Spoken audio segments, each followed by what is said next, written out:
Salut à tous, le journal du foot de ce jeudi 9 avril. Cristiano Ronaldo poursuit son programme individuel dans sa nouvelle villa à Madère au Portugal. La Gazette dello Sport raconte le quotidien de la star de la Juve qui s'entraîne sans arrêt pour garder sa forme physique et revenir au top dans quelques semaines. Le quotidien sportif explique que le joueur s'impose des séances de musculation, de course et de cardio extrêmement poussées. Il n'y a pas de secret pour rester à ce niveau à 35 ans. Du coup, la compagne de Cristiano Ronaldo est obligée de suivre pour passer un peu de temps avec l'attaquant turinois. Tous les deux s'entraînent en couple dans leur nouvelle villa, comme le montre le dernier post du joueur sur Instagram. Un rêve un peu fou nommé Lionel Messi. Selon la chaîne de télévision argentine TNS Sports, l'Inter Milan songerait vraiment à recruter Lionel Messi. Cette folle rumeur a été évoquée ces derniers jours en Italie et en Espagne, mais aucun supporter blaugrana ne peut imaginer un tel scénario. Pourtant, l'intérêt de l'Inter pour le meneur de jeu argentin est bien réel selon la chaîne argentine. Lionel Messi, qui a passé toute sa carrière au FC Barcelone, est sous contrat jusqu'en juin 2021 avec le club catalan.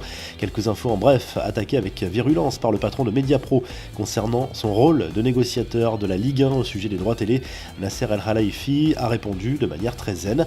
Le président du PSG retient surtout les signaux positifs envoyés par le futur diffuseur de la Ligue 1. La confirmation par Mediapro du respect de ses engagements pour la saison prochaine est une très bonne nouvelle. Leur proposition de diffuser les 2 derniers mois de championnat est encore une meilleure nouvelle et nous devrions l'étudier, a lâché le dirigeant parisien avec une certaine ironie. Selon le Daily Mail, l'UEFA réfléchit actuellement à modifier le schéma de l'Euro 2020, décalé d'1 an en raison du Covid-19. Plusieurs villes organisatrices, dont Rome et Bilbao, envisagent en effet de se retirer. D'autres stades ont, eux, prévu d'autres événements l'été prochain, comme ceux de Glasgow, Dublin et Amsterdam.